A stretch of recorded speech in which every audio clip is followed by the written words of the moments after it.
স্রষ্টা কোনো টেলিস্কোপে ধরা পড়ে না। ওনাকে অণুবীক্ষণ যন্ত্র দিয়েও খুঁজে বের করা যায় না। ওনাকে জাস্ট বিশ্বাস করে নিতে হয়। সাজিদ এবার 260 ডিগ্রি অ্যাঙ্গেলে বেঁকে বসল। সে বলল, ধুর, কী সব আবুল তাবুল বুঝাইলি? যা দেখি না তাকে বিশ্বাস করে নেব? আমি বললাম, হ্যাঁ, পৃথিবীতে অবিশ্বাসী বলে কেউ নেই, সবাই বিশ্বাসী। সবাই এমন কিছু না কিছুতেই বিশ্বাস করে ঠিকই, যা তারা আদৌ দেখেনি বা দেখার কোনো সুযোগও নেই। কিন্তু এটা নিয়ে তারা প্রশ্ন তোলে না। তারা নির্বিঘ্নে ও নিশ্চিন্তে তাতে বিশ্বাস করে যায়। তুইও ঠিক সেরকম। সাজিদ বলল, আমি? পাগল হয়েছিস? আমি না দেখে কোনো কিছুতেই বিশ্বাস করি না, ভবিষ্যতে কখনো করবও না।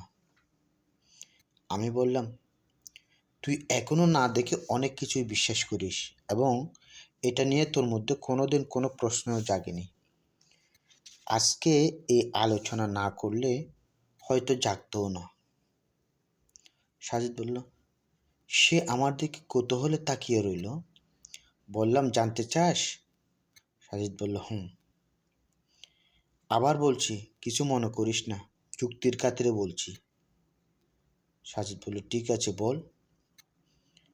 আমি বললাম, আচ্ছা, তোর মা বাবার মিলনে যে তোর জন্ম হয়েছে, সেটা তুই কখনো দেখছিলি? বা এই মুহূর্তে কোনো এভিডেন্স আছে তোর কাছে? হতে পারে তোর মা তোর বাবা ছাড়া অন্য কারোর সাথে দৈহিক সম্পর্ক করেছে তোর জন্মের আগে। হতে পারে তুই ওই ব্যক্তিরই যৌবক এর ফল।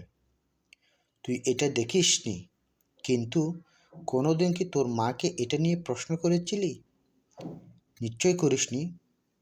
সেই ছোটবেলা থেকে যাকে বাবা হিসেবে দেখে আসছিস, এখনো তাকে বাবা বলে ডাকছিস। যাকে ভাই হিসেবে জেনে আসছিস, তাকেই ভাই বলে ডাকছিস। বোনকে বোন বলছিস। তুই না দেখে এসবে বিশ্বাস করিস না।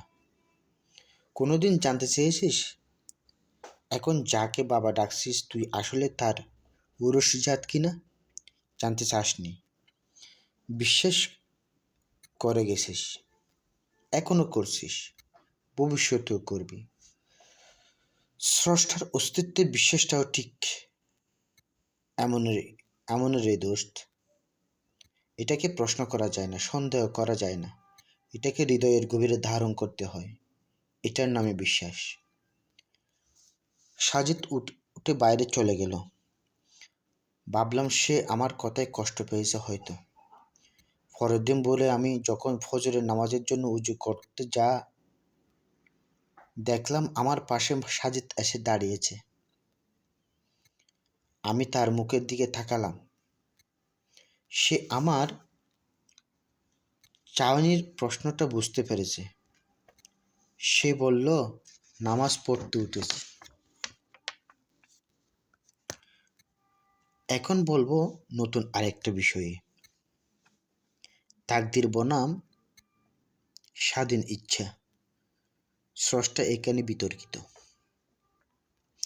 সাজিদের ব্যাগে মোটা একটা ডায়েরি সাথে সবসময় থাকে। ডায়েরিটা প্রাগৈতিহাসিক আমলের কোনো নিদর্শনের মতো। জায়গায় জায়গায় ছেঁড়া জায়গায় কোনোটাতে সুতো দিয়ে সেলাই করা, কোনো জায়গায় আঠা দিয়ে প্রলেপ লাগানো, কোনো জায়গায় টেপ লাগানো। এই ডায়েরিতে সে তার জীবনের নানা উল্লেখযোগ্য ঘটনাগুলো লিখে রাখে। বলে রাখি, সাজিদের ব্যক্তিগত ডায়েরিতে আমার অ্যাক্সেস অনুমতিপ্রাপ্ত। এই ডায়েরিতে মাঝামাঝি কোনো এক জায়গায় সাজিদ আমার সাথে প্রথম সাক্ষাতের ঘটনাটিও লিখে রেখেছে। তার সাথে আমার প্রথম দেখা হয় THCতে। সে আমার সম্পর্কে লিখেছে, ভ্যাবলা টাইপের এক ছেলের সাথে সাক্ষাৎ হলো আজ। দেখলেই মনে হবে জগতের কঠিন বিষয়ে কোনো কিছু সে বুঝে না।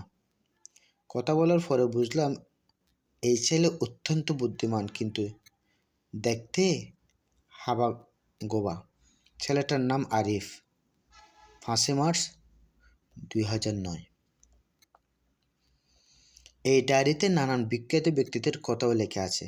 একবার কানাডা টরন্টোতে সাজিদ তার বাবার সাথে একটি অফিসিয়াল ট্যুরে গিয়েছিল। সেখানে অনেক সেলিব্রিটির সাথে বিল গেটসও আমন্ত্রিত